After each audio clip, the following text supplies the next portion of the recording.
2024, malheureusement, tu as voulu tester chez toi les lois de la gravité pour rendre hommage à Galilée Newton, sans doute. Bon, eh bien, vu que tu as réussi l'expérience, je t'offre ceci. Merci beaucoup. Ah, il est excellent. Voilà.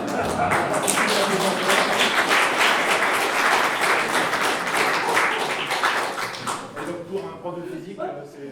Mais pour un prof de physique, c'est un comble. Pour pouvoir enseigner la mécanique en terminale. Ah voilà. Merci beaucoup. Ah, de rien, c'est un plaisir. Bon, eh bien, ce soir, nous avons l'immense plaisir, l'immense honneur d'accueillir Frédéric Courtade, directeur du GEPAN, qui est venu spécialement à Saint-Quentin, enfin, non, depuis Toulouse, depuis le centre du CNES, l'Agence spatiale française. Il est remonté ce matin en TGV. Donc, merci beaucoup à Frédéric d'avoir fait le déplacement. C'était prévu. C'était prévu, oui. Est-ce que tu veux te présenter ou est-ce que je te présente Tu me connais. Oh, je ne te connais pas par cœur, mais... Eh bien, donc Frédéric est ingénieur, c'est ça, au CNES. Donc il a travaillé dans beaucoup de domaines, notamment dans le domaine des satellites. Et il a conçu des instruments qui sont entre autres embarqués à bord de la sonde JUICE. Oui. Voilà. Donc la sonde JUICE est une mission européenne qui est en route actuellement vers la planète Jupiter et qui va explorer dans quelques années les lunes glacées de Jupiter, donc Europe, Ganymède et Callisto. Donc on pense qu'à l'intérieur de ces lunes de glace, il y a des océans liquides. Donc qui dit eau liquide dit potentiellement des traces de vie. Donc peut-être que certains instruments conçus par Frédéric permettront des avancées majeures dans le domaine de la science. Oui. Mais bon, on ne va pas parler de JUICE ce soir, on va parler d'un tout autre domaine en lien avec l'astronomie, puisque quand on regarde le ciel, il peut arriver qu'on observe des choses un peu spéciales dans le ciel. Par exemple, il y a un peu moins de 2 semaines, je pense que vous avez tous entendu parler d'une spirale bleutée qui a traversé le ciel pendant quelques minutes. Certaines personnes ont pu se poser des questions sur l'origine de cette spirale. Bon, pour les employés du GEPAN, pour les enquêteurs du GEPAN, la résolution était très facile, c'est très caractéristique. C'était une fusée qui larguait son carburant pour freiner et retomber dans l'atmosphère. Et enfin voilà. Donc, on va en reparler. On en reparlera, d'accord. Je vais laisser la place à Frédéric qui va nous parler de son rôle au GEPAN. Merci à lui.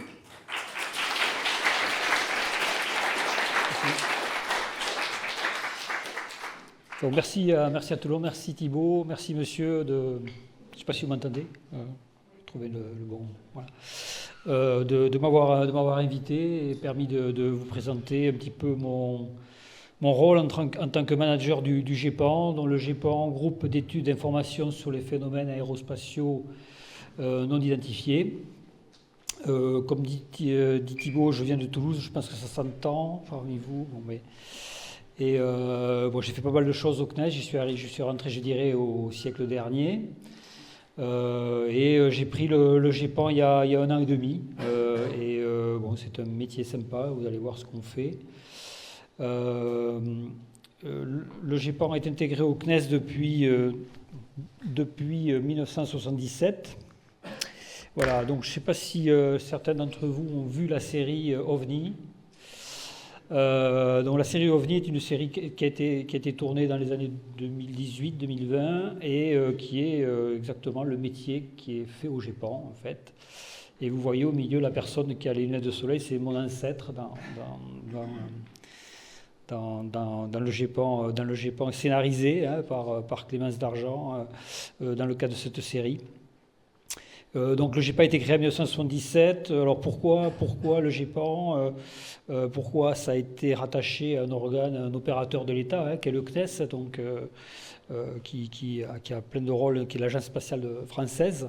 Il faut voir que dans les années 70, on va dire, il y a eu énormément de vagues, pas mal de vagues d'observations d'OVNI, hein, puisqu'on va parler de PAN, phénomènes aérospatiaux non identifiés. Je parlerai aussi d'OVNI. Les ovnis font partie des PAN, hein, voilà, les ovnis c'est des objets, les PAN c'est des phénomènes. Donc dans les années 70, il y a eu pas mal de vagues d'observation d'ovnis et je dirais, à l'époque il y avait une à trois chaînes d'information et les gens qui prenaient la parole dans ces chaînes d'information, ils faisaient passer des messages quelquefois qui n'étaient pas forcément raisonnables, on va dire. Il y avait des gens qui croyaient aux extraterrestres, hein, puisqu'ils l'ont dit après, et donc qui rattachaient à ces extraterrestres les observations qui étaient faites. Donc ça a été un choix à la fois politique et scientifique. Hein. Le GEPAN a été initié par le ministère de la Défense de l'époque, hein, sous les gouvernements Giscard, et ensuite a été rattaché au CNES par le président Hubert Curien en 1977. Alors, pourquoi les ovnis? Alors, tout à l'heure, je vous parlais de choses contemporaines, mais voilà, donc quelques images quand même sur le fait que tout ce qui se passe dans le ciel depuis l'Antiquité et depuis des temps immémoraux a souvent inquiété les gens, hein, qui à l'époque ont été faites ces gravures, ces peintures rupestres ou ces fresques. Eux ne maîtrisaient pas du tout le ciel. Hein. Le ciel, c'était une source assez inconnue. Même de l'Antiquité, les dieux venaient du ciel. Voilà. Donc, ils voyaient des choses qu'ils n'expliquaient pas, déjà à l'époque. Et donc, ils avaient déjà choisi de le représenter pour qu'il reste des traces et des manifestations de ce qu'ils n'avaient pas compris. Donc, tout ça, c'est issu d'un bouquin avec un travail qui a été fait par une personne et qui a un petit peu énoncé un petit peu la façon dont les gens voyaient ces événements et qui quelquefois les inquiétaient. Les exemples historiques de phénomènes aérospatiaux non identifiés, on va dire un des événements fondateurs, on va dire, de l'ufologie. Hein. L'ufologie, UFO, c'est ovni en anglais, donc l'étude des ovnis, hein, qui n'est pas une science exacte, mais enfin, c'est le terme consacré. Ça remonte à peu près à 1947. En 1947, il y a eu deux histoires assez importantes et qui ont marqué, je dirais, le XXe siècle. Notamment, il y a eu l'affaire Roswell. Hein. L'affaire Roswell a démarré en 1947. Vous avez peut-être tous entendu parler de cette affaire, hein, de potentiel crash d'un vaisseau d'une origine inconnue dans le Nevada. Ensuite, les gens auraient récupéré des humanoïdes, fait des analyses. Enfin bon, tout ça, ça a entretenu l'actualité pendant très longtemps. Il y a eu pas mal de polémiques qui sont issues de tout ça. Ça continue actuellement malgré des démentis formels. Mais enfin, l'affaire Roswell a été un événement marqueur en 1947 et celui qui est sur ce transparent, c'est un autre événement, on va dire, qui est un petit peu plus proche de ce que l'on fait. Ce monsieur Kenneth Arnold, là, qui était un riche industriel américain, se promenait autour du Mont Rainier aux États-Unis dans son avion privé et il a été confronté à une observation qui l'a fortement étonné à l'époque et il a beaucoup décrite, hein, comme quelque chose qui allait très vite, qui volait, une espèce de formation. Il parle de 9 phénomènes ou de 9 objets qui volaient très vite, à une altitude qui était assez surprenante. Il n'a pas su l'expliquer. Il a relaté son observation après dans la presse locale, la presse fédérale, la presse nationale au niveau des États-Unis. Ça a dépassé les frontières. Et ce que l'on peut retenir de cette affaire déjà, c'est que Kenneth Arnold a décrit ce qu'il avait vu comme des flying saucers, des soucoupes volantes, si vous prenez la traduction. D'où le terme qui arrive, hein, donc les gens relient souvent des observations qui prêtent des origines qui les arrangent, on va dire. Le terme de soucoupe volante vient de cette époque-là. Donc, qu'est-ce qu'a eu M. Kenneth Arnold? C'est toujours pas formellement identifié, donc ça, on peut continuer à en parler. Il est probable, il est possible qu'il ait vu des pélicans, qu'il ait eu une hallucination, qu'il soit confronté à un événement météorologique exceptionnel, ou alors il aurait vu je dirais, une américanisation des prototypes d'ailes volantes qui ont été créés aux États-Unis après que les Américains récupéraient les scientifiques nazis qui maîtrisaient déjà l'avionique pour faire et l'aérodynamique pour faire des ailes volantes, sachant qu'ils maîtrisaient déjà les moteurs à réaction. Voilà, ça donnait, je dirais, aux États-Unis une avance certaine par rapport aux autres pays. Voilà. Donc peut-être une formation de 9 Orten ou de 9 Orten américanisés qui aurait été vue par Kenneth Arnold. Toujours est-il que ce terme de soucoupe volante est resté. Donc vous voyez souvent, dans ça c'est une image qui est prise par Météo Pyrénées, je crois, ou Météo Ciel, je ne sais plus, Météo Pyrénées, qui est sur le plateau de Beille en Ariège. Et donc les gens comprennent très bien que c'est ce qu'on appelle un nuage lenticulaire, mais si vous lisez les commentaires qui sont faits par les météorologistes eux-mêmes, ils vont vous parler, ça a une forme de soucoupe volante. C'est toujours resté, ça reste dans l'imaginaire de tous, des petits et des grands, mais ça date de cette époque, de 1947, on va dire, où cet emballement médiatique a causé cette observation. Alors, il n'y a pas que des soucoupes volantes, des formes de soucoupes volantes qui nous intéressent, nous, au GEPAN et en général, et qui sont vues par les citoyens. Hein. Donc vous avez ici quelque chose qui nous a été rapporté et filmé à Rennes, il n'y a pas très longtemps, c'était en fin d'année dernière, dont la personne filme avec un appareil photo de très bonne qualité et nous remet le film au GEPAN, nous remet des informations, mais je ne comprends pas ce que j'ai vu, expliquez-moi.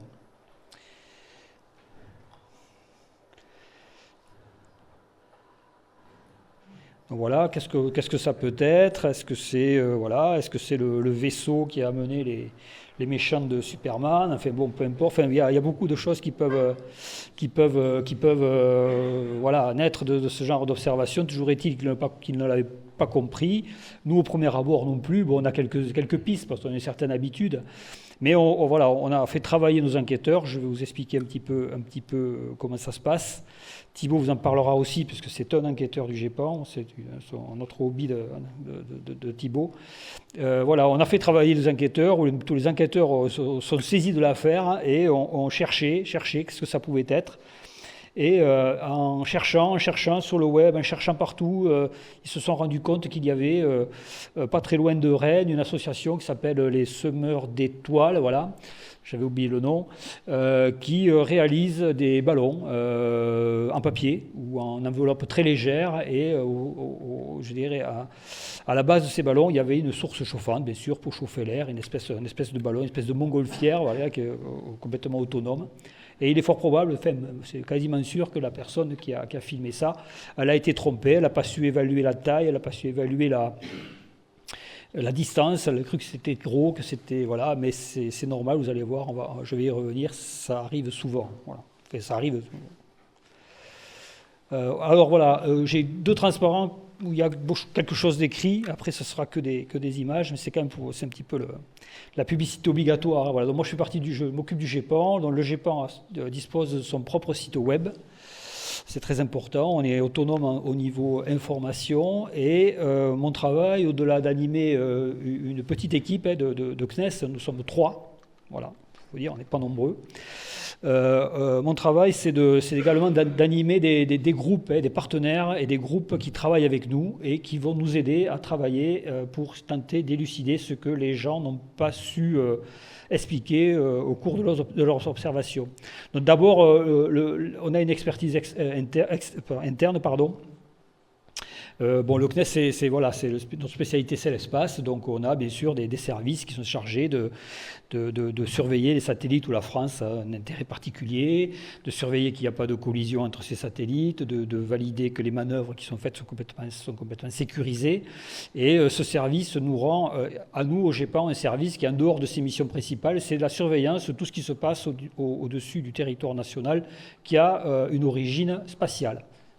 Une rentrée atmosphérique, des satellites qui peuvent être vus, des processus de lancement, des choses comme ça. Donc on a ce service, c'est le centre opérationnel de surveillance de l'espace du CNES qui nous offre ce service. Et ensuite, une autre entité très importante pour nous sont des partenaires, en fait, des partenaires avec qui le CNES ou le GEPAN ont signé des partenariats tout à fait officiels. On a des choses qui sont signées au plus haut niveau avec d'autres services de l'État. Vous avez par exemple la Gendarmerie nationale qui est un partenaire historique du GEPAN. On a des accords directement avec la Direction générale de la Gendarmerie nationale et les gendarmes sont à même de prendre les témoignages de gens qui ont vu des choses qu'ils ne savent pas expliquer. Ils ont une procédure qui leur a été donnée par le GEPAN pour interroger les gens de la bonne façon, pour les rassurer aussi. En fait, tout ce que l'on fait, nous, dans notre façon de travailler, on leur a plus ou moins transféré, sachant qu'au départ, avant que le GEPAN existe, les gendarmes prenaient déjà pas mal de témoignages. Ils étaient souvent embarrassés parce que ce n'était pas leur métier d'enquêter sur des choses de ce type-là. Et je vous disais que dans les années 70, il y avait énormément de vagues d'observation. Enfin, il y avait pas mal de vagues d'observation dont ils étaient confrontés à énormément de mains courantes ou de dépositions ou de PV et ça les embarrassait beaucoup. Donc, on a un partenariat direct avec eux. On a le même partenariat avec la police nationale, mais qui est un petit peu moins efficace parce que la police nationale est quand même un petit peu moins représentée au niveau maillage local. Et on a un partenariat très important avec l'armée de l'air et de l'espace.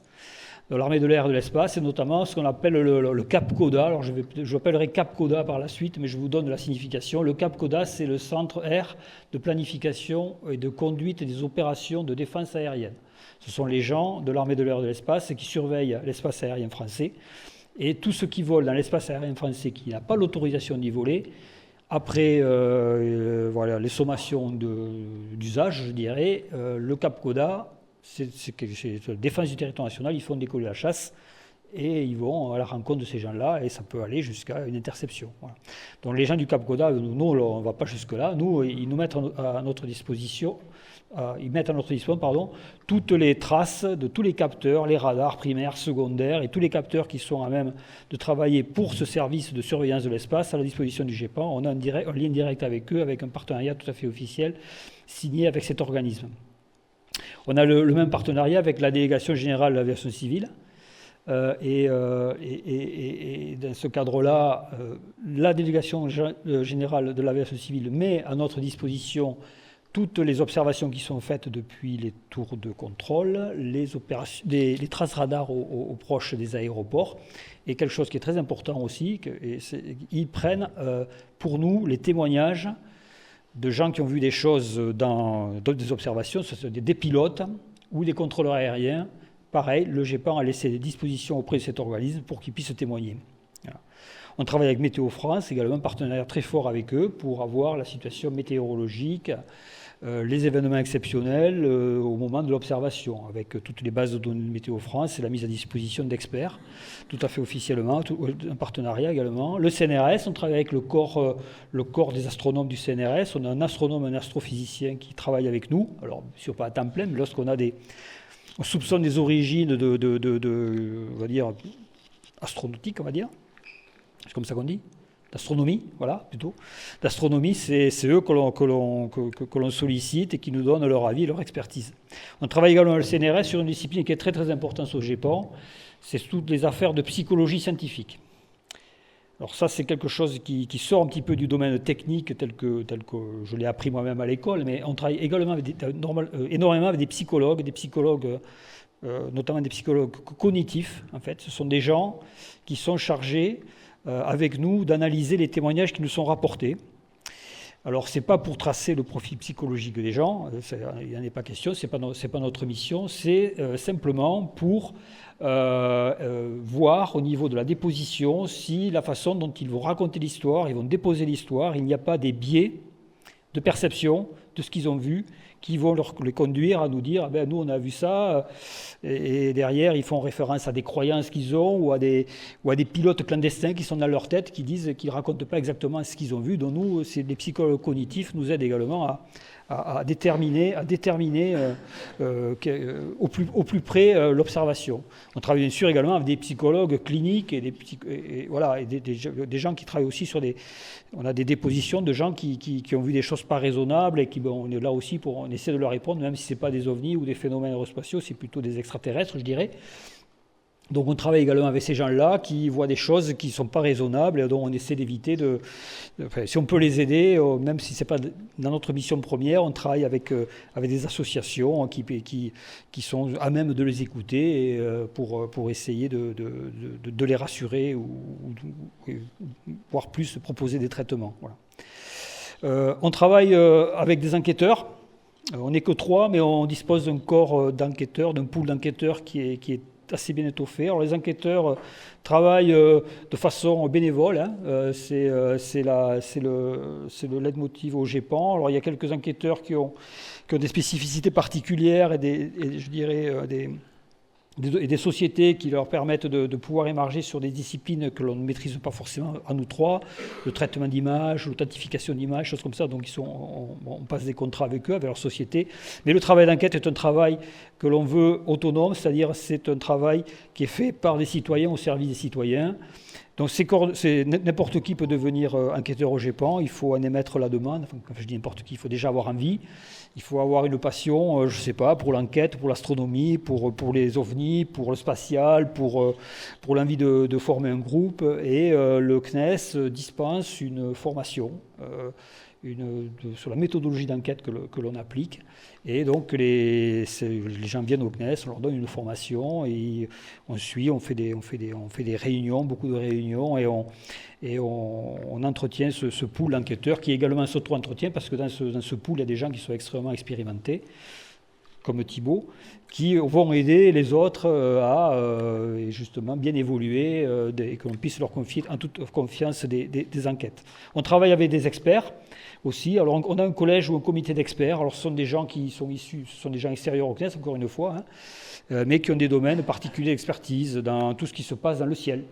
Des pilotes, des anciens pilotes, des pilotes d'hélicoptères, des spécialistes de drones, de parachutisme, des spécialistes de la foudre, des spécialistes des plasmas, des spécialistes des oiseaux, des insectes, des psychologues, des sociologues, des philosophes. Enfin, il y a énormément de gens, il y a énormément de gens qui ont intérêt justement pour cette science, voilà, le travail du GEPAN.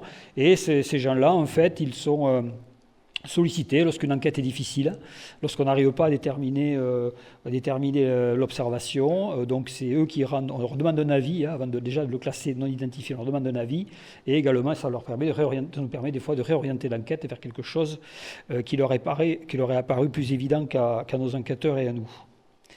Je vais terminer par la surveillance du GEPAN. Le GEPAN est un organisme donc, du CNES, très autonome. Hein. Moi, je peux venir vous voir en toute autonomie. Je dispense des conférences, je donne des informations à des écoles. On fait des débats, je fais pas mal de choses de façon très autonome. Par contre, la mission du GEPAN, elle est quand même très bornée. Hein. Le CNES est un établissement scientifique.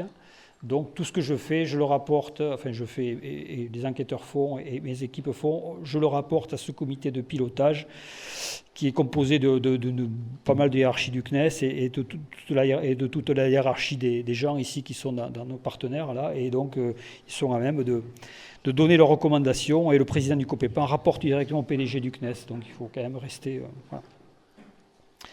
Le dernier transparent, vite fait pour la façon dont ça se passe, donc le recueil du témoignage. Donc, le GEPAN, je ne l'ai pas dit, mais est légitime sur le territoire national. Hein. Donc, on recueille les témoignages, soit directement par le site web via le site web du GEPAN, la boîte aux lettres générique, la gendarmerie, la DGAC, des courriers libres, des gens qui nous envoient plein de choses. Hein. Et donc, on a le recueil du témoignage, on a ce qu'on appelle la création du dossier. Alors, la création du dossier, c'est très important pour nous. Ce n'est pas que de la paperasse, c'est très important pour nous parce que le GEPAN est un service de l'État, rattaché à un opérateur d'État, un service de l'État. Donc tout le travail que l'on fait, on le fait en toute transparence. Donc tout le travail que l'on fait, le travail d'enquête, il va être publié sur notre site web. Donc on demande l'autorisation, a priori, au témoin de publier l'enquête que l'on va faire sur son observation, quel que soit le résultat. Ça, c'est très important. Le GEPAN ne fait pas d'enquête privée. Si la personne ne veut pas que ce qu'elle a raconté soit mis sur le site web, ben, on n'enquêtera pas. En contrepartie, on lui assure une anonymisation. Après le déroulement de l'enquête, je vais y revenir, Bien sûr qu'on demande l'autorisation de publier, mais les gens, on ne donne pas l'identité, on ne donne pas le nom, on ne donne pas l'adresse, on ne donne pas et tous les dossiers d'enquête, les comptes rendus, les films, les photos, tout ce qui est publié sur le site web. On a une documentaliste qui travaille à plein temps pour anonymiser et éviter que les gens puissent être inquiétés d'avoir osé témoigner au GEPAN. Donc la précaractérisation, c'est la demande d'information aux partenaires globalement. Et ensuite, on confie l'enquête au pool d'enquêteurs. Donc le pool d'enquêteurs est chargé de mener l'enquête également en toute autonomie. Alors on a bien sûr, on demande, on les aide, mais normalement c'est en toute autonomie qu'ils vont proposer une classification du cas.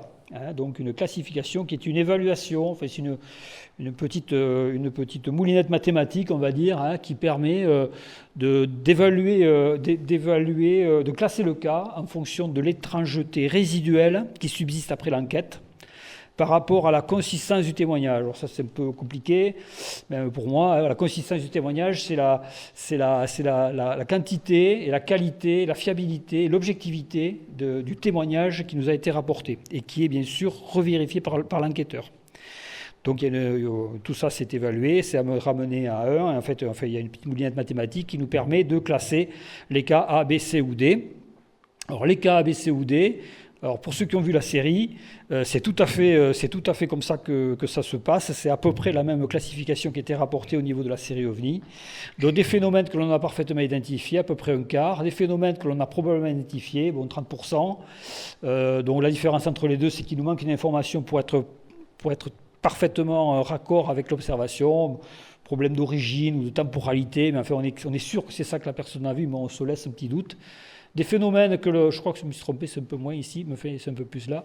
Des phénomènes identifiés par manque de données. Donc malgré tout le soin qu'on apporte pour récolter des informations, pour les confier des choses très bien cadrées aux enquêteurs, il se peut que au niveau des enquêtes, les gens, soit ils arrêtent de vouloir répondre, le témoin, on est quand même indépendant, soit on se rend compte que ce qu'il nous a rapporté, il y a des choses incohérentes ou ça part mal. Enfin, il y a plein de cas qui font qu'on n'arrive pas au bout de l'enquête, donc c'est comme ça, les gens sont libres et nous, à un moment donné, on dit stop, on arrête les frais. Donc là, on ne sait pas, on dit qu'on n'a pas trouvé ce que la personne a vu, même si on a des idées, donc on coupe court à l'enquête et on le met ça tombe dans ces phénomènes qui ne sont pas identifiés par manque de données. Les phénomènes classés D, donc les phénomènes non identifiés après enquête complète, donc il y en a à peu près 3% dans tout ce qui est publié sur le site web. Donc vous pouvez les voir, il y en a une centaine, 100 ou 102 sur les 3200 cas là, qui sont publiés. Et donc ce sont des gens où ce sont des phénomènes que l'on n'a pas su identifier après enquête, comme c'est marqué là. Donc là, on a mené la méthodologie, on pense qu'on a été, on est sûr qu'on l'a mené à son terme, qu'on a eu tous les indices et tout ce qu'il faut pour évaluer ce que pouvait être l'objet, mais on ne trouve pas ce que c'est. Et bon, voilà. Il y a notre armoire ici, là, c'est les cas en souffrance. Je n'en parle pas trop, mais on a beaucoup de cas en souffrance. Voilà, ça vient de la série OVNI. Voilà. Et je termine ici après l'anonymisation, mais sur tout est publié sur le site cnesgepan.fr, sur lequel vous pouvez aller, vous retrouverez tous les cas et tout ça. Voilà, donc maintenant vous allez jouer l'enquêteur. J'ai arrêté de mettre des transparents. Voilà, donc là on se trouve dans l'est de la France. On est à la nuit, enfin, vous voyez, à la nuit tombante, on voit le soleil qui est en train de se coucher là, à l'ouest ici, et les gens ils voient ça dans le ciel. Alors qu'est-ce que c'est d'après vous? Ils sont très étonnés, ils ne comprennent pas, et ils filment, et ils envoient plein d'informations, et ils voient ça. C'est pas un ballon, vous pouvez vous lâcher, il n'y a pas de note à la fin. Ouais. Ouais. Non, c'est pas un ballon sonde. En fait, c'est un phénomène un petit peu dont Thibault a parlé tout à l'heure. Hein. C'est un phénomène qui est spatial. En fait, c'est une manœuvre d'orbite, de la fusée Falcon 9. Là, je vais parler d'Elon Musk. Je vais en parler un peu aujourd'hui. Enfin, bon. De la fusée Falcon 9 là, d'Elon Musk, en fait, qui qui, dans ce cas-là, et dans le cas de... Tout à l'heure, Thibault a parlé de la spirale, c'est tout à fait la même chose. Hein, mais enfin, voilà, dans le cas que je vous présente ici, est en train de faire une manœuvre orbitale après avoir éjecté de la coiffe ici les satellites Starlink. Je dis les satellites Starlink parce que Elon Musk lance ses satellites par grappe, hein, entre 60 et 20, enfin oui, bientôt 3, à coup de 300, à partir de ces lanceurs. Dans la fusée Falcon 9 ici, vous avez donc ici dans ce petit film la façon dont ça se passe. Vous avez donc un déverrouillage et les satellites qui sont empilés dans la coiffe sont largués et ça s'appelle le dispensing de satellites. Et ensuite, vous avez une petite animation qui va vous montrer justement la façon dont ça se passe après le largage au niveau de cet étage ici qui va se retourner et pour être freiné, il va allumer le moteur, donc il va diminuer sa vitesse orbitale et il va retomber. Et justement, avant de retomber, pour que ça se fasse en toute sécurité, il y a une manœuvre de purge de tous les réservoirs, hein, ça s'appelle la passivation.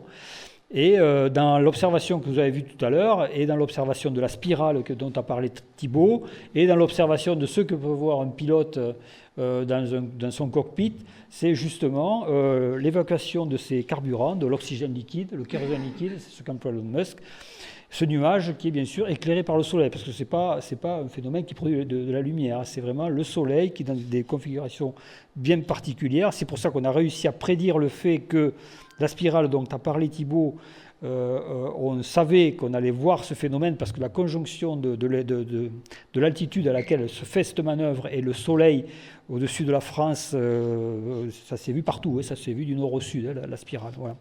On a su le prévoir. Et vous avez ici en bas là, un petit film ici qui montre comment ça se passe quand c'est filmé depuis un avion, où vous voyez la manœuvre ici de passivation et d'allumage du moteur. Et ici, ce petit trait ici, c'est justement les petits satellites qui sont en train de quitter la fusée pour arriver à ce train de satellites que vous avez dû peut-être voir. C'est quand même assez fréquent, dans les strips de satellites Starlink que l'on voit dans le ciel, assez souvent, hein, puisque Elon Musk lance des satellites tous les 2 jours, hein, actuellement, et actuellement par paquet de 23 ou 24 parce qu'ils sont un peu plus gros, mais au départ c'est par paquet de 60. Et lorsqu'il a mis au point son Starship, ça sera par paquet de 300. Voilà. Donc, moi, je vais y revenir. Voilà. D'autres cas d'observation.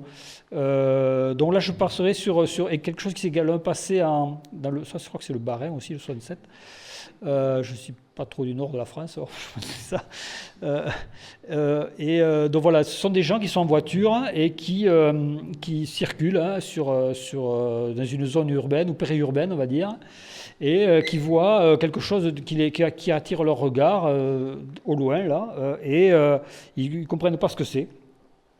Ils sont dans leur voiture, c'est l'été, il y a la clim, donc les vitres sont fermées. Et ils tournent autour de ces rues, ils nous décrivent parfaitement leur parcours. Et ils nous disent, voilà, ce truc-là, c'est fixe, on ne comprend pas, on ne sait pas ce que c'est. Et bon, si vous pouvez nous dire, voilà. Bon. Alors d'après vous, qu'est-ce que c'est ? C'est pas un nuage, non ? Voilà, donc je vais avancer ici, mais vous voyez pas. C'est pas un nuage, non. En fait, c'est. Donc, quand on ne sait pas, on trace justement toutes les situations en appelant le Cap Coda, situation aéronautique, la météo, un nuage, le COS, dans le centre de surveillance de l'espace, s'il n'y a pas une rentrée atmosphérique. Donc, on dresse toutes les situations astronautiques, spatiales, aéronautiques, météorologiques, éventuellement même ornithologiques, parce que c'est voilà. Donc, tout ce qui peut se passer dans le ciel. Et une des étapes est donc de demander, moi je crois que. Déjà, on se rend compte ici qu'en faisant travailler le logiciel 3D d'image, on ne voit pas beaucoup mieux que la photo originale. Et là, vous avez justement la situation aéronautique telle qu'elle nous a été rapportée par le Cap Coda, donc l'armée de l'air, qui nous met à notre disposition, donc au moment de l'observation, toutes les traces radar de ce qui se passait au-dessus du témoin. Habituellement, le témoin est au centre ici de cette image. C'est comme ça qu'on demande au Cap Coda de nous restituer ces données. Et donc, on se rend compte qu'il y a ici justement une trace très étonnante ici de ce truc rouge là qui tourne là, et dans l'étiquette qui nous est fournie ici par le Cap Coda, on a l'identification de ce qui vole, son altitude, si elle est en train de croisière, si elle monte, si elle descend.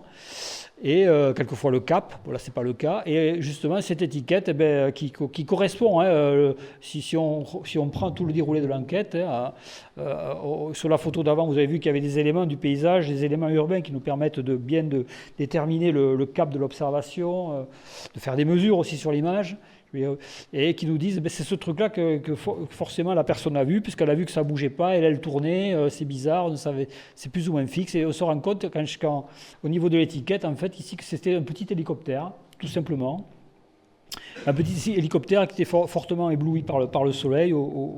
Je crois que c'est exactement la même configuration. Et donc, on se demandait aussi pourquoi un hélicoptère volait en zone urbaine, parce que ce n'est pas habituel. Donc, on a demandé, ça fait partie du travail des enquêteurs, de chercher pourquoi un hélicoptère pouvait voler là-dessus. Et donc, cette société avait obtenu l'autorisation de voler hein, pour surveiller un chantier, hein, et où il y avait eu des vols dans un chantier de matériaux. Donc, ils avaient dépêché un hélicoptère pour essayer de faire la police, on va dire. Voilà, donc je vous ai parlé de traitement d'image qui n'a pas très bien fonctionné. Donc le GEPAN dispose de son propre logiciel d'authentification d'image et de traitement. Bon, vous pouvez comprendre qu'actuellement il est assez facile de maquiller une image, hein, de fabriquer une image. Vous avez tous entendu parler de ChatGPT, de OpenAI et tout ça là. Bon. Donc c'est vrai qu'on peut nous challenger et nous dire ben, écoutez, voilà, qu'est-ce que vous avez vu, qu'est-ce que vous en pensez, voilà. Bon, nous on a un logiciel qui s'appelle IPACO qui permet d'authentifier déjà hein, les images hein, et également de faire du traitement. Donc là vous avez quelque chose, IPACO on s'en est servi, c'est un exemple ici parce que les gens étaient des gens qui filmaient, qui prenaient une photo de ces deux astres ici et qui se sont rendus compte qu'ils avaient ici quelque chose qu'ils ne comprenaient pas, donc ils ont dit mais c'est quand même bizarre ce truc là, c'est quelque chose, bon, qu'est-ce que vous en pensez, voilà. Et donc on travaille un petit peu avec le logiciel IPACO, on se rend compte en travaillant ce qu'on appelle les métadonnées de la photo, hein, que c'est largement surexposé. Les métadonnées de la photo permettent également d'extraire les données GPS, de la façon où a été pris. On travaille beaucoup avec les photos originales. Hein. Sur les photos qui ne sont pas originales, on essaie de les avoir. Hein. On se rend compte qu'on a également dans le cap, on arrive à déterminer la zone et on se rend compte qu'avec un logiciel dont on dispose, qui s'appelle Stellarium, hein, qui permet de voir la situation astronautique hein, dans le ciel. Je pense que vous devez peut-être plus l'utiliser, au moins ceux de l'association d'astronomie. Donc ça peut se télécharger sur un téléphone. Bon, nous, on n'a plus les moyens, on achète la version Vermeil, hein, Prime, là, hein, donc dont on fait profiter les enquêteurs, hein, qui nous permettent notamment de revenir dans le temps. Et on se rend compte que Stellarium, en fait, on identifie parfaitement que dans cette zone-là, il y avait un quartier de Lune ici, la Lune et Vénus, qui correspondent à ces deux astres. Et en faisant travailler IPACO, il demande, mais c'est quand même bizarre que la personne voit ça. Donc elle travaille sur la photo et on se rend compte qu'on a des phénomènes parasites au niveau de la photo. Et par rapport on se rend compte que lorsqu'un point est surexposé, enfin ça c'est ça en fait, voilà. Lorsque vous avez une surexposition ponctuelle, on va dire, sur une image, vous avez par les biais, ça c'est les lois de l'optique hein, ici, et de la techno, hein, par laquelle sont faits les détecteurs d'images en fait, vous avez ici une réflexion parasite, je dirais, ça, sur les filtres à l'intérieur du détecteur, qui conduisent à reconstruire une image fantôme diamétralement opposée au centre de l'image. Voilà. Donc ce que la personne voit, c'est ce que la personne a vu et n'a pas su identifier. C'était ce qu'on appelle un artefact photo. Voilà. Là, je vais laisser la parole à Thibaut, puisque il faut rendre à Thibaut ce qui est à Thibaut, c'est lui qui a trouvé la solution. Merci. Ok. Alors, je vais vous parler d'un phénomène particulier qui nous a fait creuser les méninges l'année dernière au GEPAN. Alors, je vais parler des témoignages de pilotes d'avion. Alors, Chaque année, on a quoi? Peut-être habituellement 1 ou 2 témoignages de pilotes d'avion. Et à partir de l'automne 2022, il a commencé à se passer un phénomène assez bizarre, surtout en 2023. Là, ce n'est pas 2 témoignages qu'on a reçus dans l'année, c'est quasiment une quinzaine, voire une vingtaine, sachant que les témoins pilotes, vous voyez ceci, je vais peut-être repasser la vidéo.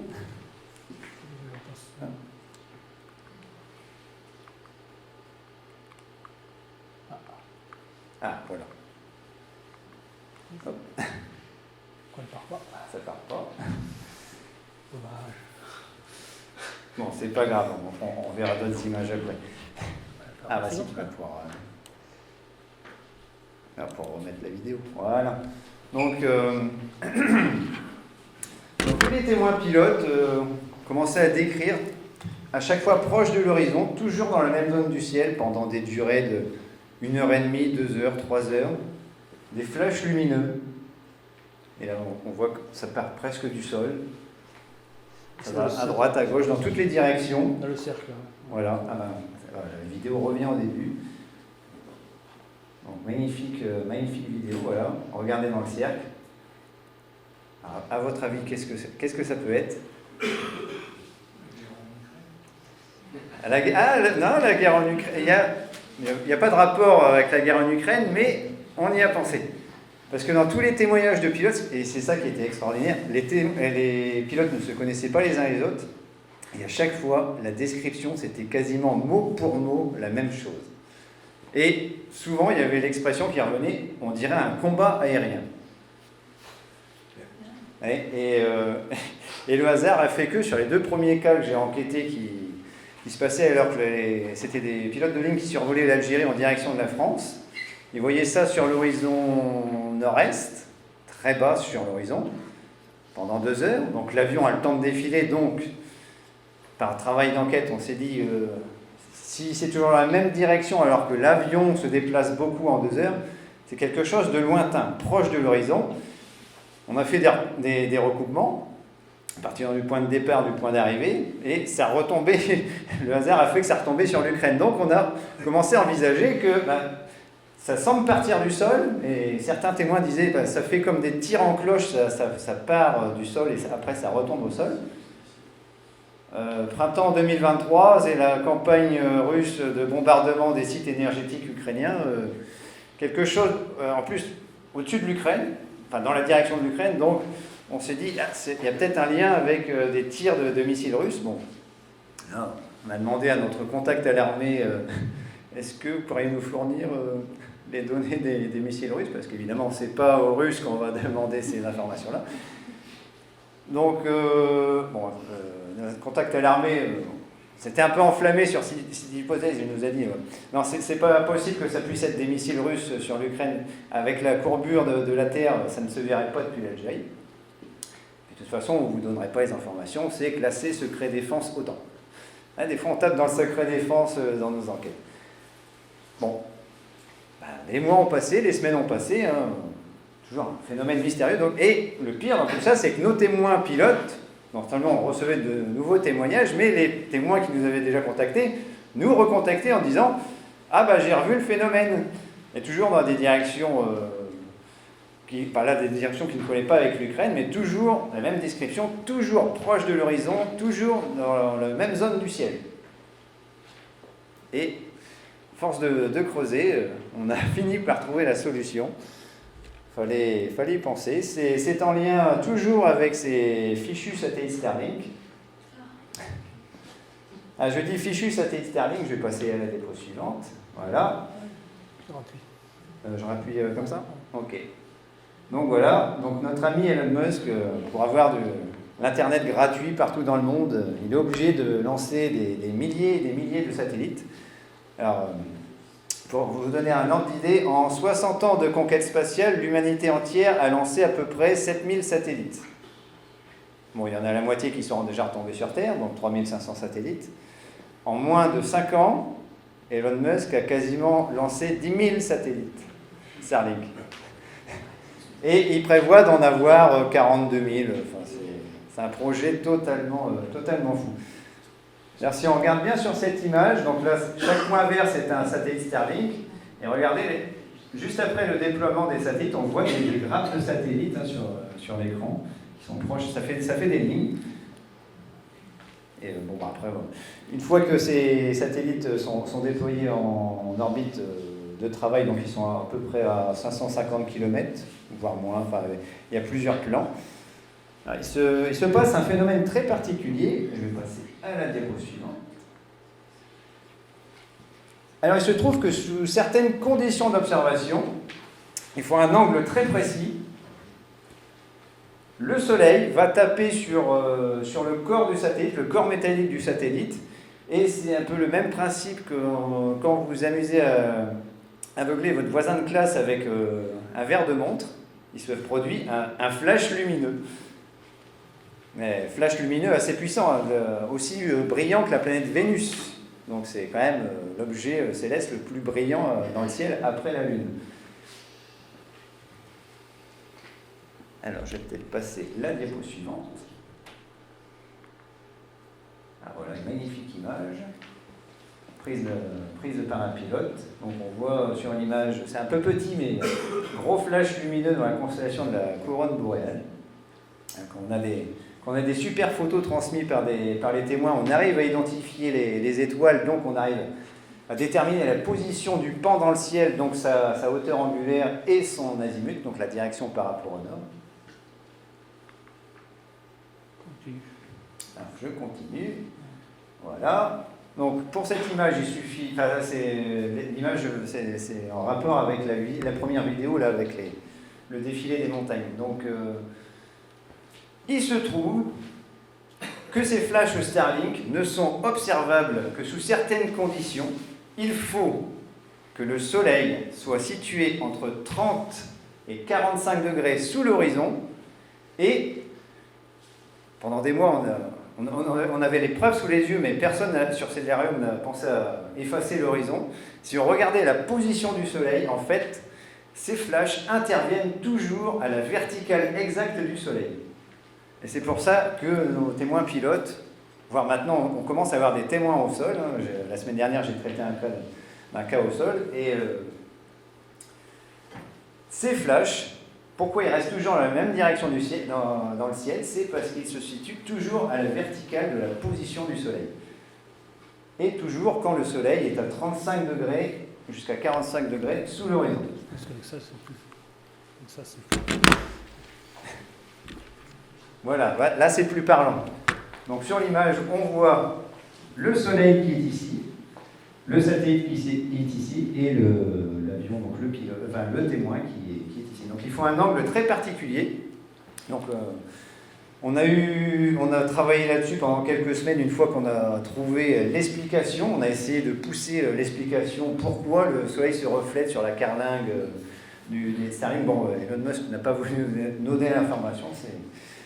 C'est un petit secret défense d'Elon Musk, hein, c'est comme ça.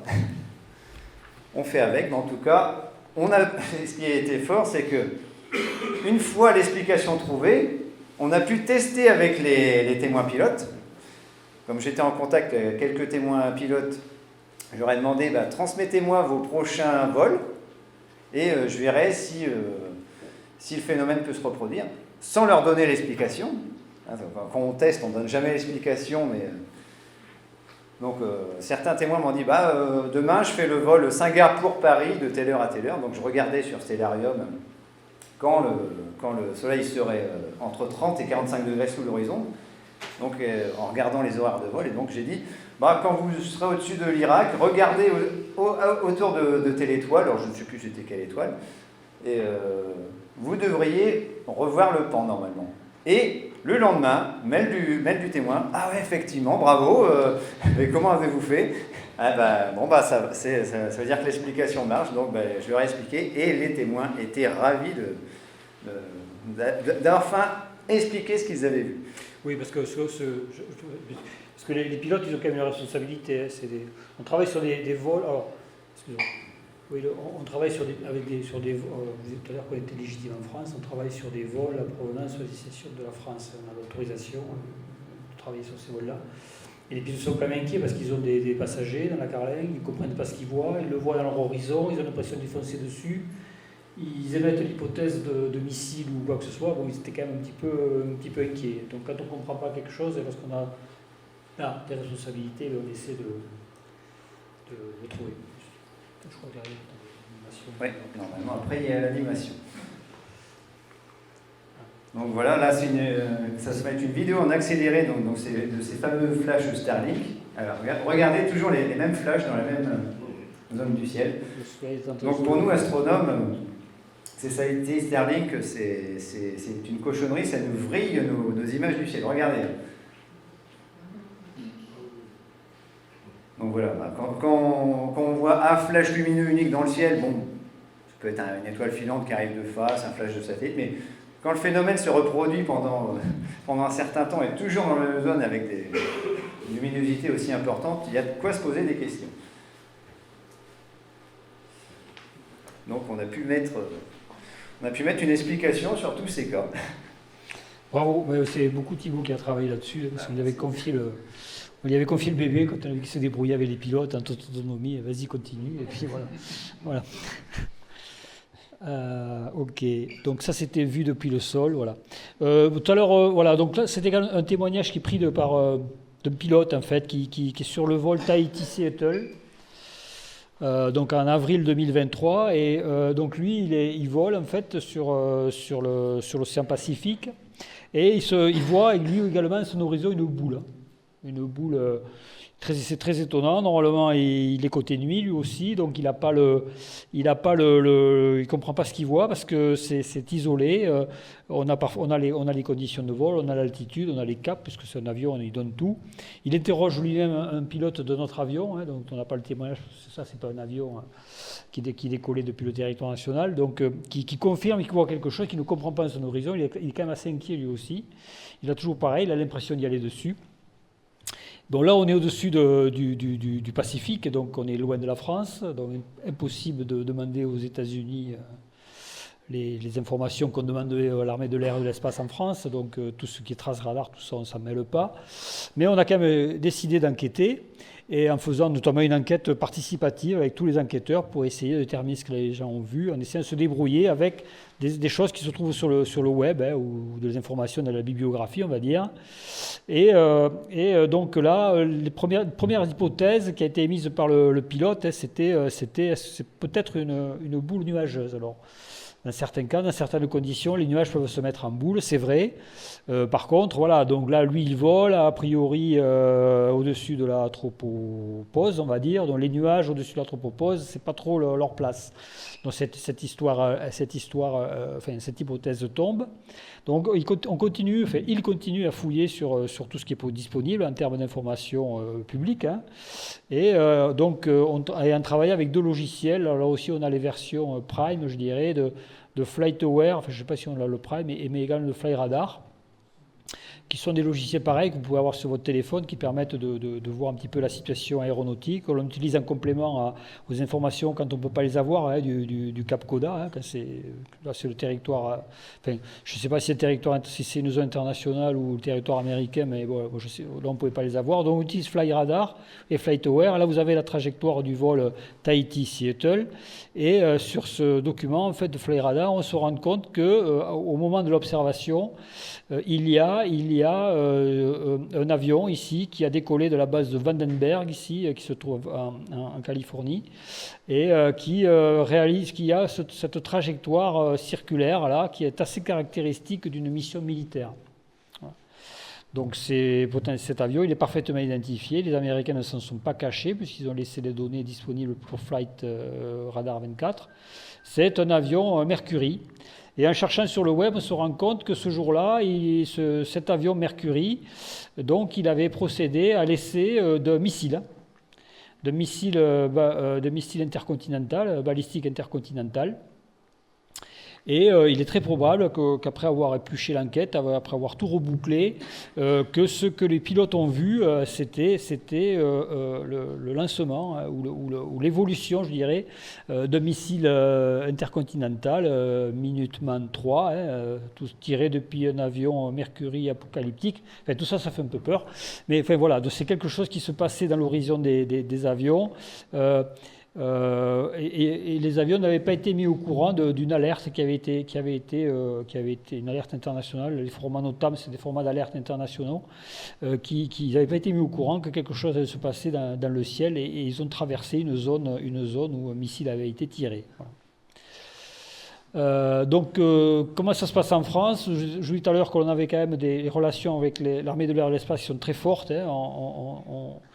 J'ai rencontré le chef de corps du Cap Coda il n'y a pas très longtemps pour affirmer ça. Et voilà, vous avez ici l'armée de l'air et la direction générale de l'armement qui communiquent assez facilement avec nous lorsqu'il y a des choses exceptionnelles qui se passent dans le ciel. Donc là, vous avez en 2023, la France a testé son missile hypersonique, ou alors son planeur hypersonique plutôt, voilà, vous avez entendu parler de ces munitions hypersoniques, des capacités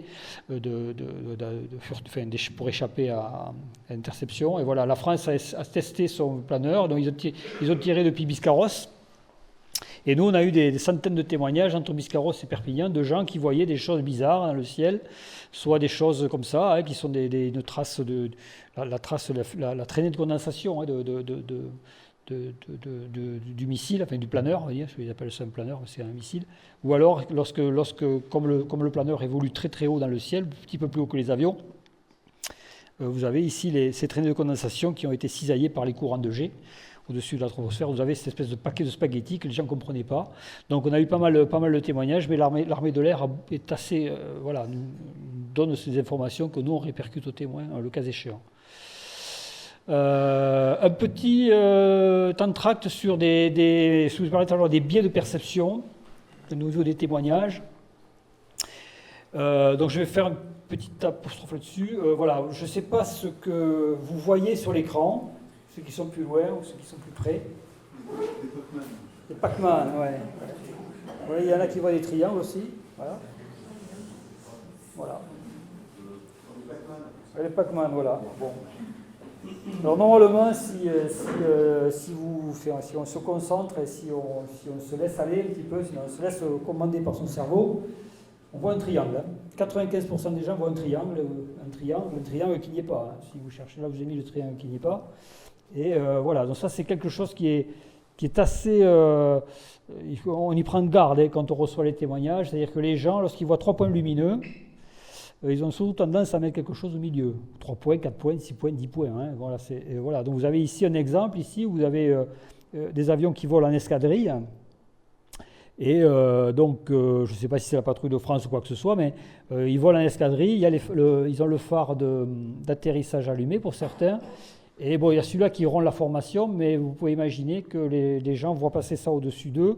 Il suffit qu'ils aient qu'ils n'entendent pas le bruit et ils vont se dire, il y a une masse énorme qui est passée au-dessus de nous, et ça fait partie d'un biais de perception. Un autre biais, c'est celui-là.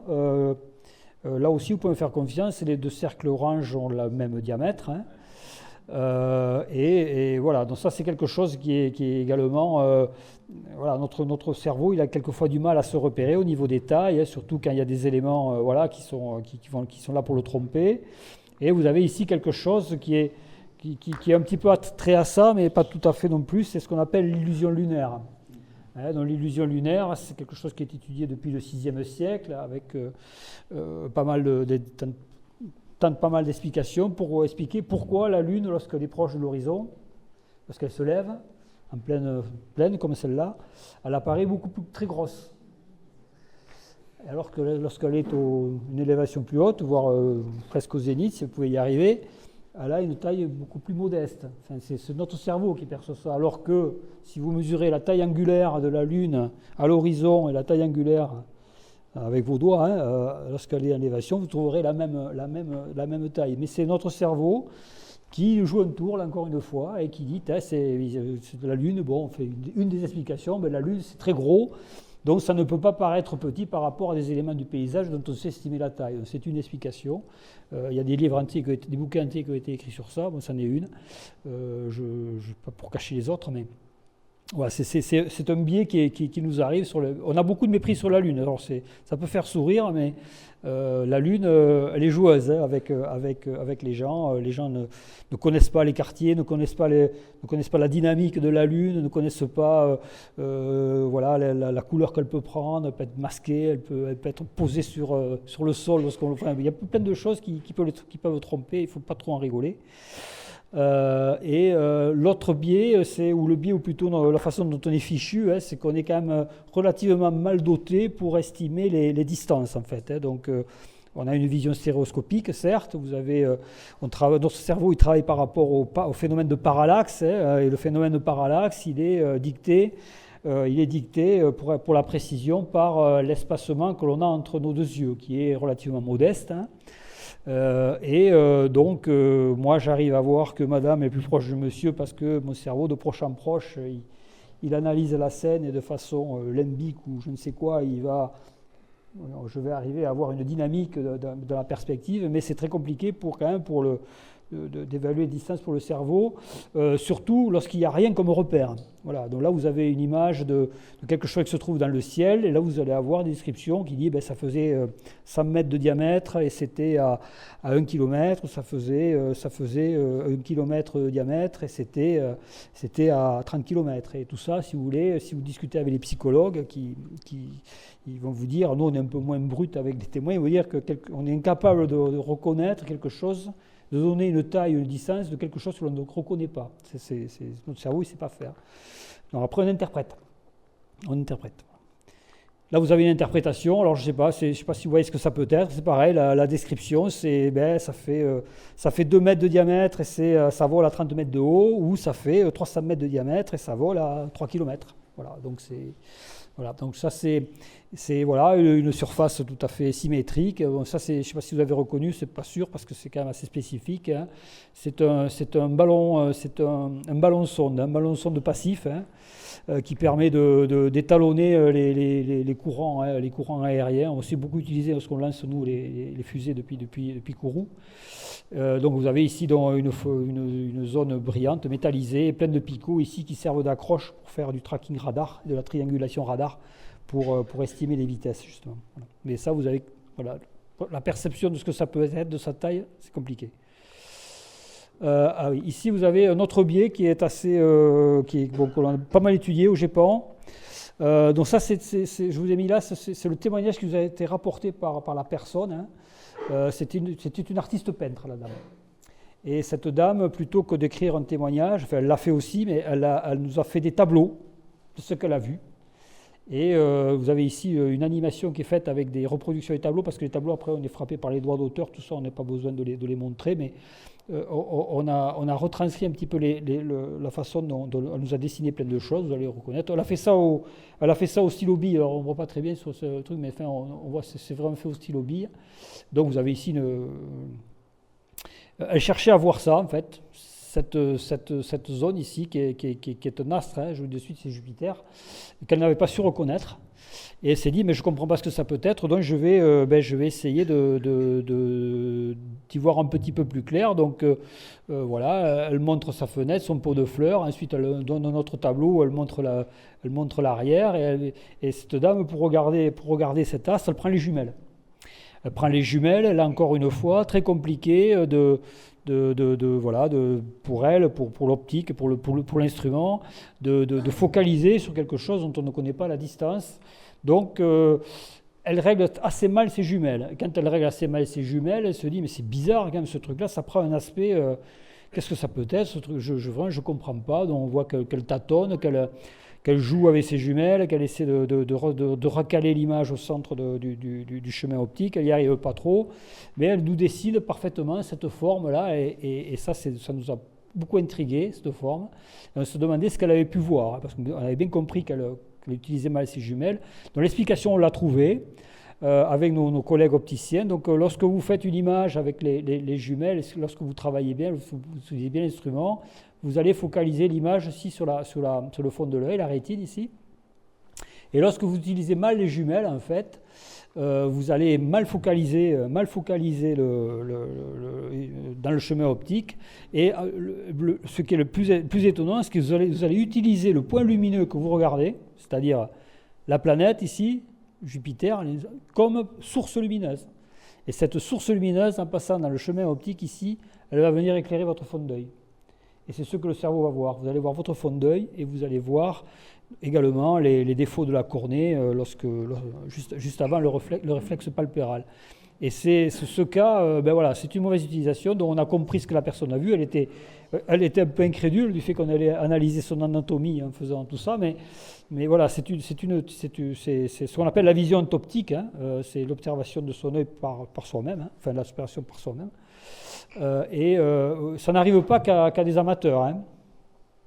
Donc ici, vous avez une étude qui a été faite par un de nos experts, qui est sociologue, Pierre Lagrange, qui s'est interrogé beaucoup pourquoi cet astronome, que vous connaissez peut-être, puisque dans le métier, Percival Lowell, avait, au début du XXe siècle, détecté des canaux sur Vénus.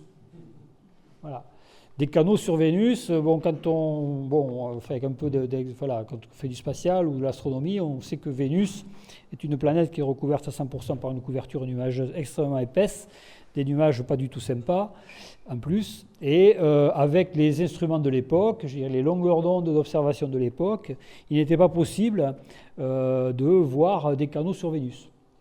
Et il est probable que ce monsieur Percival Lowell ait été trompé lui-même par son instrument ici, et que les croquis qu'il a publiés, étaient possiblement entachés d'une vision optique, c'est-à-dire qu'il s'est observé lui aussi l'œil, et il a fait un amalgame entre son observation et la réalité sur Vénus. Voilà.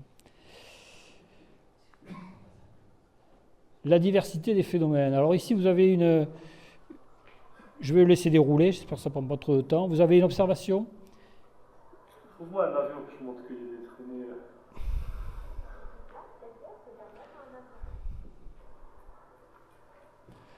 Voilà, donc là, les gens ne comprennent pas ce qu'ils voient parce qu'ils sont en train de... Ils ne sont pas inquiets, vous voyez. Non. Mais ils ne comprennent pas ce qu'ils voient. Ils voient quelque chose qui évolue dans le ciel, qui leur paraît similaire à l'avion qu'ils voient là. Un qui émet des traînées de condensation et l'autre objet qui n'en émet pas. Donc la démarche, en fait, c'est qui est faite par l'enquête. C'est une formation qui a été dispensée par le GEPAN, c'est ce que tu disais tout à l'heure. Voilà. Moi, j'étais pas à l'époque. Hein. Donc c'est de travailler. Donc déjà, on a déterminé quels étaient les deux avions, puisqu'on a les traces radar du Cap Coda et tout ça. Et dans l'altitude, quel est l'avion. Le petit avion qui volait sans faire les traces de condensation, c'était le Cessna. Lorsqu'on trace les conditions, pression, température, altitude, on détermine pression, altitude, on détermine sa température. Et on fait la même chose pour l'Airbus A320, qui était l'avion qui faisait les traînées de condensation. Et on reporte tout ça dans une carte, une espèce d'abac qui est consacrée, qui permet de déterminer ce qu'on appelle le point de rosée.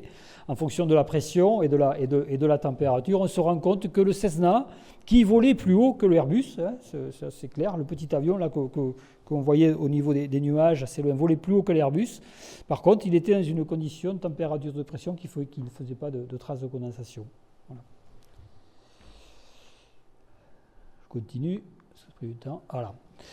Donc là, vous avez, j'ai mis cet exemple qui date un petit peu, mais qui va vous montrer un petit peu, là je vous ai montré des choses un peu brutes, d'explications. Quelquefois, les témoins réagissent à des observations de façon extrêmement, ils sont extrêmement perturbés, au point d'oublier, de ne plus se rendre compte, je dirais, de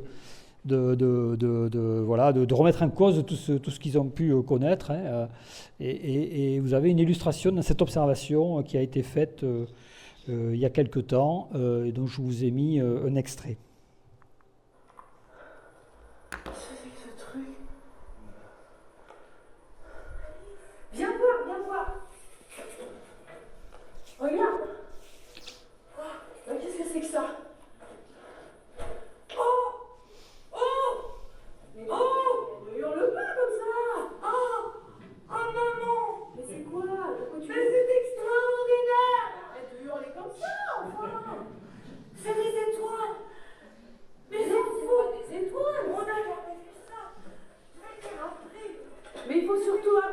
il faut appeler je sais pas quoi là. Voilà, donc ils ont appelé, hein, en fait, donc, et c'est clair que, bon, je ne sais pas si vous avez reconnu ce que c'est. Comment ? Voilà, c'est les lanternes. Alors ça, c'est une image qui date, hein, c'est une vidéo qui date. Bon, je dirais l'avènement, je dirais la démocratisation des lanternes, je dirais, pour des utilisations festives, c'est dans les années 2010, on va dire. Donc, bon, les gens sont un petit peu moins interloqués, quoique, on en a encore des gens qui ne les reconnaissent pas, mais ça peut arriver, on ne peut pas tout connaître. Hein. Et donc la personne, vous voyez comment elle avait perdu les moyens. Bon, le film, il dure presque une demi-heure. Elle va chercher son téléphone, après elle appelle la police. Enfin, ils sont complètement perdus. Et bon, nous, on a enquêté à cette époque-là. On savait qu'ils étaient en vacances et ils n'habitaient pas très loin d'une salle des fêtes. On a appelé la mairie, il y avait un mariage. Jean avait demandé l'autorisation de l'acheter des lanternes. Mais tout ça, c'est rentré dans l'ordre. On leur a bien expliqué qu'est-ce que c'était. Ils nous ont cru. Tout est rentré dans l'ordre. Mais vous voyez comment les gens peuvent réagir lorsqu'on voit quelque chose d'étrange qui ne nous parle pas. Alors, j'ai mis ça là parce que c'est une observation qui peut vous intéresser pour au moins le club d'astronomie. Donc là, c'est une observation, la programmation d'un télescope hein, ou d'une lunette, je ne sais pas, de façon automatique. Et vous allez voir, vous avez vu ce petit point là, enfin, qui est par là, vous allez le revoir, je crois. Donc les gens font une routine d'observation. Donc on a là, ils savent très bien où ils sont, ils ont pointé, on a les étoiles, nous aussi, on se rend compte qu'à cet endroit-là, à ce moment-là, est-ce qu'ils ont découvert le prochain Armageddon, ou je ne sais plus quoi, ou le truc qui va nous tomber dessus. Bon, ils sont très étonnés, et nous, on fait travailler le corps d'astronomes, et également le centre opération et surveillance de l'espace, et on se rend compte qu'à cette altitude-là, il y a un vieil étage de fusée. Et à cet endroit-là, puisque les vieux étages de fusée sur des orbites un petit peu critiques, autour de 1000 km, ils sont ad vitam aeternam là-haut. Voilà. Et on les surveille parce qu'on ne veut surtout pas les culbuter là, sur les vols successifs. Et on s'est rendu compte qu'à ce moment-là, il y avait un étage de fusée qui est pas du tout maîtrisé, qui évoluait en tonneau. Et il y avait une réflexion parasite, je ne sais plus si c'était du Soleil ou de la Lune, qui causait cet éblouissement du capteur ici au niveau astronomique. Voilà. Alors je vous ai mis ça. Je vous ai mis ça. On en a parlé avec Thibaut. Donc voilà, des méprises avec des astres. Je vous avais vu tout à l'heure avec Jupiter. Bon, les gens ne sont pas. Voilà, c'est normal hein, de tout savoir un petit peu au niveau des astres. Donc voilà, on a des gens qui ne savent pas reconnaître des étoiles de premier ordre. Hein. Donc, vous avez ici l'explication pourquoi une étoile, je dirais, l'observation d'une étoile conduit à un scintillement. Alors que lorsque vous allez regarder une planète, vous avez quelque chose qui est beaucoup plus stable au niveau lumineux. Hein, voilà, donc les étoiles sont beaucoup plus éloignées que les planètes, que l'on peut voir hein, depuis la Terre. Donc on peut considérer que c'est un point lumineux ponctuel. Et donc vous avez toutes les fractions de lumière, toutes les longueurs d'onde qui sont émises depuis l'étoile qui nous arrivent et qui traversent l'atmosphère. Et en fonction des couches de l'atmosphère et de la densité de l'atmosphère, les longueurs d'onde n'arrivent pas à l'œil en même temps, ce qui donne cet effet de pulsation. Et quand c'est une planète, c'est plus une source ponctuelle puisqu'elle est plus proche. Cet effet est largement compensé par la taille. Voilà.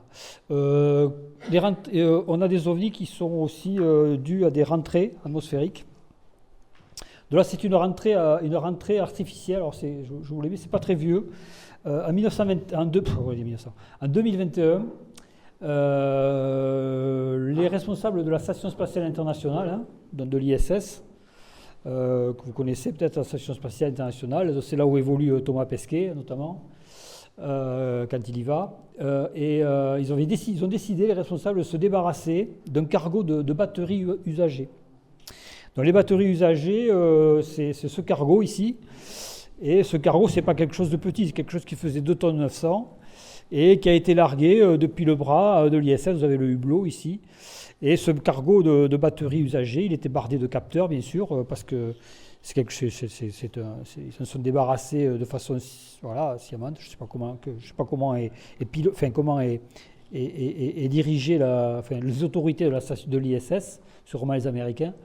Donc, ont décidé de le larguer et ils avaient déjà estimé qu'en le larguant le 11 janvier 2021, il allait rentrer dans l'atmosphère le 8 mars 2024. Donc ça, c'est de la mécanique céleste, ça se calcule en fonction de l'orbite, en fonction de l'orbite, la vitesse, du facteur de forme, des traînées aérodynamiques lorsqu'on arrive un peu plus bas. Donc ils avaient prévu que l'orbite allait s'éroder et il allait retomber sur Terre donc, le 8 mars 2024. Donc le 8 mars 2024, là j'étais en poste. Donc on a décidé de voir s'il était possible de voir l'arrivée de ce cargo dans l'atmosphère, ou du moins dans la haute atmosphère. Et donc vous avez ici les traces, la dernière trace prévue avant que l'orbite soit complètement usée, elle rentre dans le domaine 120-80 km de l'atmosphère et brûle avant de retomber normalement dans le Pacifique Sud. C'est là que ça se passe habituellement. Voilà, c'était le calcul qui était donné à l'impact à J-2. Vous avez ici la dernière orbite, et ensuite, ça c'est une représentation peu spécifique de la façon dont évoluent les choses dans le ciel. Enfin, quand on n'est pas habitué, enfin là, vous pouvez me croire, en fait, le dernier orbite était là, et ça devait se cracher, brûler dans l'atmosphère, et s'il y avait des résidus, il devait tomber dans le Pacifique Sud. C'est souvent la zone qui est visée pour un petit peu la poubelle, lorsqu'il y a des rentrées atmosphériques. Et il y en a beaucoup. Il y en a beaucoup. Vous avez parlé tout à l'heure de Starlink qui est en train de désorbiter sa première génération de satellites. Je crois qu'il y a une centaine qui ont été désorbités au mois de janvier. Donc ils essaient quand même de viser le Pacifique Sud, une zone non habitée. Voilà. Donc, on avait demandé aux enquêteurs qui se trouvent justement dans le nord de la France, donc la Picardie, on a des enquêteurs du côté de Nancy aussi, dans les Vosges, de jeter un œil pour voir si ils n'allaient pas voir le cargo passer une dernière fois avant de s'abîmer dans l'océan. Ça fait un magnifique ovni. Vous avez donc manque de peau, c'était couvert en France. Et donc, pas possible de le voir. Mais on a quand même récupéré une... Je ne sais pas si on le voit. Moi-même, je ne le vois pas. Ah ouais. Je ne le vois plus. C'est au bout voilà. Vous voyez ici, peut-être, ceux qui sont loin ne le voient pas. Mais on voit ici, donc, c'est une vidéo qui est tournée depuis la frontière allemande, en fait, qui nous a été rapportée. Ce cargo, on le voit passer donc dans la bonne direction par rapport à ce qui était prévu. Et c'était la dernière orbite avant que ça rentre dans les couches denses de l'atmosphère, que ça brûle et que ça tombe dans le Pacifique Sud. Voilà. Donc ça, c'était ce qui était prévu. Et là, vous avez une image qui nous est fournie justement par le Centre opérationnel de surveillance de l'espace du CNES. Vous avez surligné donc en rouge toutes les zones nationales et qui sont surveillées par le CNES pour prévenir tout ce qui est rentrée atmosphérique et tout ce qui peut être un danger pour la population. C'est un petit peu le pendant au Cap Coda, mais c'est vraiment tout ce qui est spatial qui est pris en compte. Vous avez la Guyane ici où se trouve la base du CNES de lancement, etc.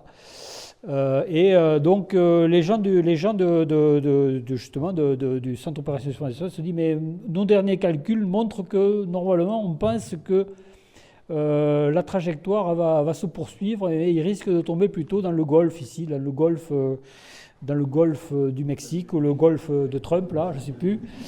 Voilà, ça dépend.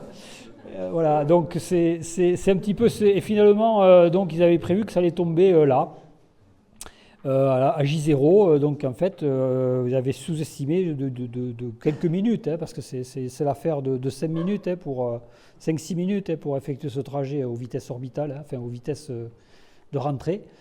Et finalement, c'est tombé là, ça devait tomber là, et on n'a pas eu fortement la confirmation que ça allait tomber là, c'est resté assez anecdotique, on n'en a pas trop entendu parler. Alors pour mémoire, c'est là qu'est tombé le météore, le météore là, qui a causé l'extinction des dinosaures, c'est pas très loin, là. Donc vous voyez, voilà. Donc là, les dégâts sont quand même moins importants. Cependant, on a surveillé sur Twitter quand même, notamment les gens du COS, qui se disent quand même ça tombe quand même très près des côtes. Ici, c'est quand même bizarre. Et ils ont trouvé sur Twitter un Américain qui dit est-ce que quelqu'un peut contacter la NASA là, parce qu'il y a quelque chose qui a traversé mon toit. mon plafond et qui s'est planté dans mon parquet.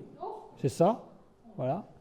Donc la NASA a fait le mort très longtemps. Hein. Il y a un petit peu de flou hein, sur les responsabilités des dégâts hein, qui sont faits par des débris spatiaux, on va dire. Hein. Normalement, c'est l'état de lancement qui est responsable. Là, je ne sais pas qui était l'état de lancement dans le cas du cargo de batterie. Donc il y a eu un peu de flou juridique là-dedans. Mais en fait, la NASA, sous la pression, elle a quand même récupéré le bout. Là, ici, vous avez ici une photo qui est prise dans les laboratoires de la NASA et qui a fait les analyses et qui a déterminé que ce bout, en fait, c'était un morceau d'alliage tout à fait spécifique au spatial, ça s'appelle de l'inconel, qui est utilisé justement pour sangler les batteries entre elles. Et ce truc-là, il a survécu à la rentrée atmosphérique, donc il n'a pas complètement brûlé. C'était pas prévu. Et en plus, il est tombé, et voilà, il aurait pu y avoir un drame. Hein. Il aurait pu y avoir un drame. Voilà. Donc et ça, c'est une photo que l'épisode ont transmis à Thibault. Voilà, donc ça, c'est la rentrée d'un satellite Starlink. Voilà, donc je vous ai parlé tout à l'heure d'énormément de satellites Starlink qui rentrent actuellement, parce que c'est la première génération qui est en train de désorbiter. Hein, d'autres vont prendre sa place, vont prendre leur place. Ici, c'est la photographie qui est prise par un pilote du vol Air France Los Angeles Charles de Gaulle. De satellite Starlink, qui là aussi rentre dans l'atmosphère, c'est-à-dire entre 120 et 80 km, et qui brûle. De façon quasi complète, là aussi il y a un flou, bon, on ne sait pas trop. Elon Musk ne dit pas tout, bon, voilà. Enfin, mais il est clair qu'il y en a beaucoup hein, sur nos têtes, et à un moment donné ils vont descendre. Hein. Voilà, ils vont descendre. Voilà. Vite fait, un cas inexpliqué, un cas D, un cas qu'on n'a pas su identifier, pardon. Donc, là on se trouve à Crozon, je crois que c'est en 2020, mais moi je crois que c'est ça. En 2020, le témoin nous contacte et vous avez ici une reconstitution. Il nous dit voilà, à un moment donné, je me baladais dans ma voiture tôt le matin, le jour n'était pas levé, et derrière une futaie de bois, j'ai 2 lumières, puis 3 lumières qui m'ont précédé, et qui m'ont précédé un bon moment. Il faisait mauvais. Les conditions météo n'étaient pas du tout bonnes, je voyais ça devant, ça s'est arrêté comme si ça me surveillait, je me suis arrêté moi aussi, puis j'ai changé de direction et ce truc-là est parti, je crois, en rebondissant dans le paysage, je crois que c'est ces termes. Hein, voilà. Donc tout ça a été enquêté. Donc on a émis plein d'hypothèses, bien sûr. En plus, on a un enquêteur qui est très proche de Crozon, dans notre réseau, qui s'est pas mal déplacé sur le terrain, qui a rencontré le témoin. Il y a eu des comités d'experts qui ont été réunis. Énormément d'hypothèses qui ont été amenées. Est-ce que c'est des drones? Est-ce que c'est des lumières comment ça s'appelle, d'éoliennes? On sait qu'à côté il y a également un sémaphore qui surveille les côtes. On se demandait si c'était pas quelque chose qui est lié à ça. Des hypothèses de reflets dans les pare-brises, dans la lunette arrière. Enfin, énormément de choses ont été investiguées. Et après presque 3 ans d'enquête, le rapport a été publié comme non identifié. Voilà, donc il fait partie des 102 cas que l'on n'a pas compris et qui sont publiés sur notre site. Et pouvez-vous croire que si nous on n'a pas identifié, il y a énormément de gens qui essaient de chercher d'autres origines et de ne pas s'arrêter au fait qu'on ne l'ait pas identifié. Voilà. Je continue parce que je pense que voilà. D'autres ovnis. Alors ça c'est quelque chose quand même, jusqu'à présent je vous ai quand même montré pas mal de toujours hein, des méprises. Alors ça c'est un extrait d'une publication tout à fait officielle dans un grand journal qui traite l'exobiologie. Alors l'exobiologie, j'en ai fait un petit peu dans ma carrière, hein, donc c'est la recherche et traces de vie ailleurs que sur Terre. Hein, voilà. Donc ça c'est un extrait d'une revue qui a été publiée en 2020. Dans cet article, les gens sont en train de faire une analyse technique et également statistique du potentiel nombre de planètes rocheuses habitables au sens exobiologique du terme, hein, c'est-à-dire dans une zone où l'eau subsiste de façon liquide. Comme sur Terre, hein, voilà, qui est propice donc à potentiellement, avec bien sûr d'autres facteurs hein, qui sont dédiés par l'exobiologie, à engendrer la vie. Hein. Avant de parler extraterrestre, on parle de vie. Donc tout ça, c'est une étude donc, qui vient bien sûr des grandes avancées, des télescopes qui sont actuellement en orbite. Vous avez entendu parler de Hubble, vous avez peut-être entendu parler du James Webb Space Telescope. Avec ces deux formidables instruments, on va regarder de plus en plus loin dans la Voie lactée, dans notre galaxie. On est capable de détecter des exoplanètes, de mettre en évidence la façon dont ces exoplanètes évoluent autour des systèmes d'étoiles autres que le Soleil. Et donc, ce calcul mélange à la fois la technique donnée par ces télescopes et également une partie statistique.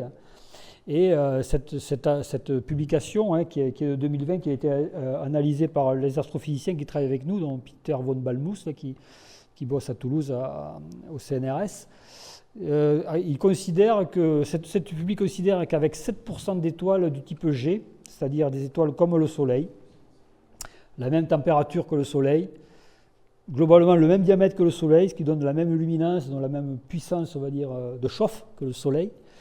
Avec 7% d'étoiles, parmi les 400 milliards d'étoiles de notre Voie lactée, alors 400 milliards d'étoiles, c'est même pas sûr, on ne sait même pas combien il y a d'étoiles dans notre Voie lactée, donc voilà, ça varie entre 100 milliards et 400, donc là il a pris 400 milliards. Il devrait y avoir à peu près 6 milliards de planètes rocheuses du type terrestre dans notre galaxie. Voilà.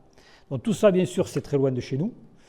Habitable ne veut pas dire habité. Voilà, on a du mal à trouver des choses, nous, dans notre système solaire, hein, donc, qui donneraient des traces de vie.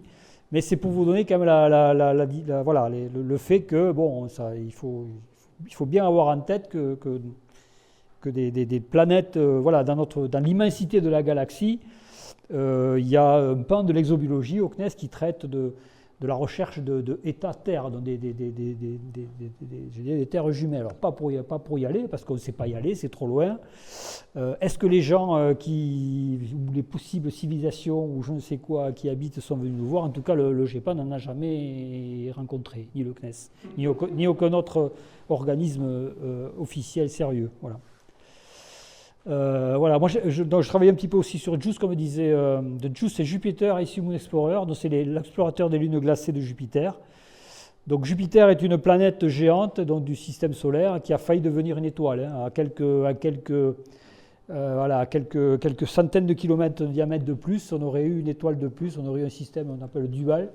Le Soleil n'aurait pas été seul hein, dans notre site, on ne serait peut-être pas là non plus. Hein, voilà. Donc Jupiter aurait pu s'allumer comme un Soleil à quelques centaines de kilomètres de diamètre de plus. Voilà. Et donc autour de Jupiter, il y a à peu près 60 lunes qui tournent. Et il y en a 4 qui sont extrêmement célèbres. Ce sont les lunes découvertes par Galilée il y a 600 ans, les lunes galiléennes. Vous avez ici donc Io, Europe, Ganymède et Callisto. Et JUICE, une mission de JUICE, c'est d'aller explorer justement ce système galiléen et notamment la lune Europe ici. La lune Europe, en fait, on sait que la lune Europe est une lune qui dispose posée sous un manteau silicateux, donc comme la Terre, d'un océan d'eau liquide qui se trouve bien sûr sous une banquise plus ou moins épaisse parce qu'il fait très très très très froid là-bas. Hein.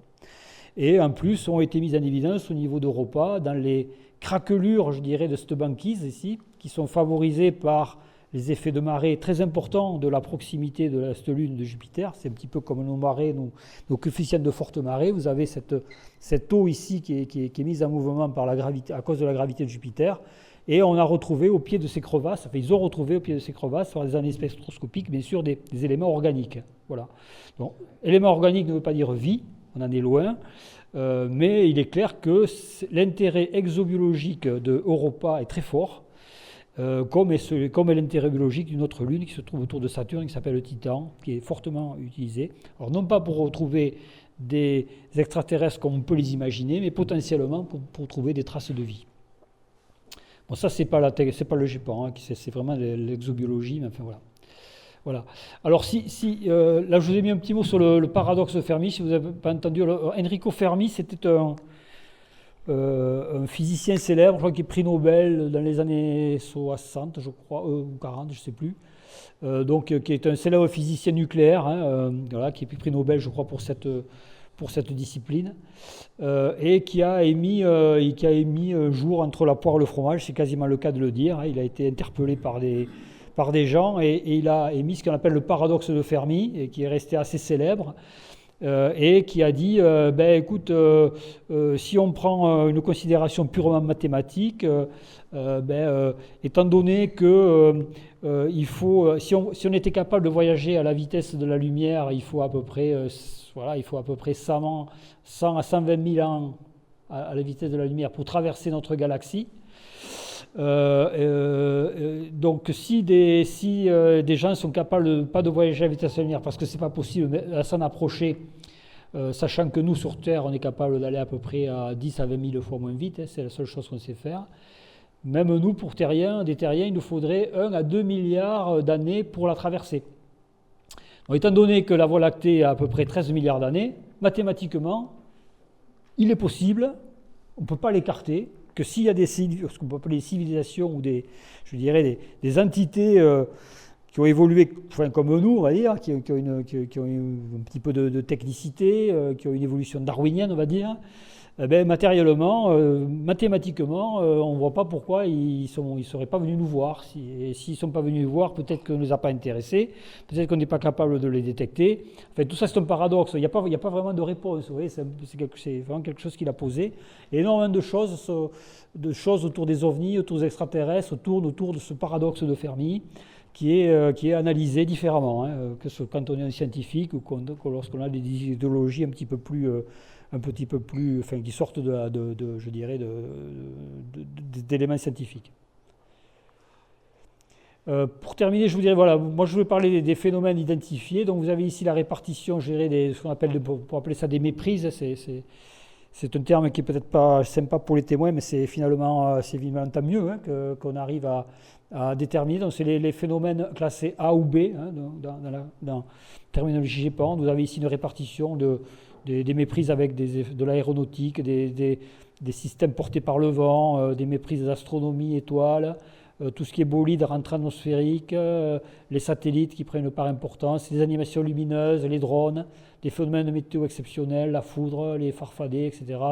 Des méprises avec des oiseaux, je n'ai pas pu en mettre là-dessus, mais ça peut être assez bluffant, des vols d'oiseaux éclairés par on en a parlé tout à l'heure avec Thibaut, par des éclairages urbains en fait, et des méprises avec des astres.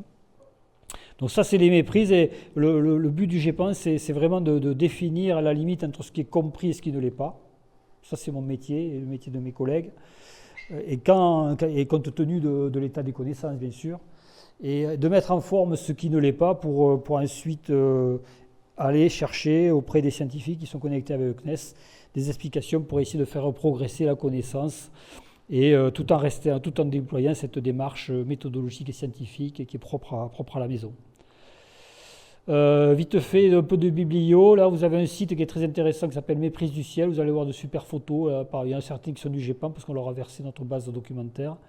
Et ils en ont d'autres. Vous avez ici par exemple des farfadets ici qui sont pris en photo, les trains Starlink encore une fois. Enfin bon, il y en a plein. Vous allez voir sur le site si ça vous intéresse. Ça fait des magnifiques fonds d'écran d'ordinateur. Et ici, vous avez également sur des dossiers emblématiques du GEPAN. J'en ai pas trop parlé, les dossiers historiques, mais voilà, il y a un enquêteur du GEPAN qui travaille, qui a aussi un hobby artistique, qui réalise des podcasts avec les enquêtes. Donc qui met en scène l'enquête, la façon dont le témoignage a été fait, la façon dont ça a enquêté, les résultats, les rebondissements, les intervenants, et donc ça dure à peu près une vingtaine de minutes, et vous avez de façon assez ludique un petit peu la façon dont travaille le GEPAN. C'est disponible sur toutes les plateformes. Voilà, j'ai terminé. Donc le GEPAN, notre credo, c'est vraiment le service au public avec le respect fort du témoin. On ne rigole jamais, on croit toujours les témoins. Bon, des fois, on les challenge un petit peu pour déterminer ce qu'ils ont vraiment, ce qui nous rapporte quelque chose de tout à fait réaliste. L'objectivité, la neutralité, transparence, c'est vraiment notre travail de tous les jours. Merci.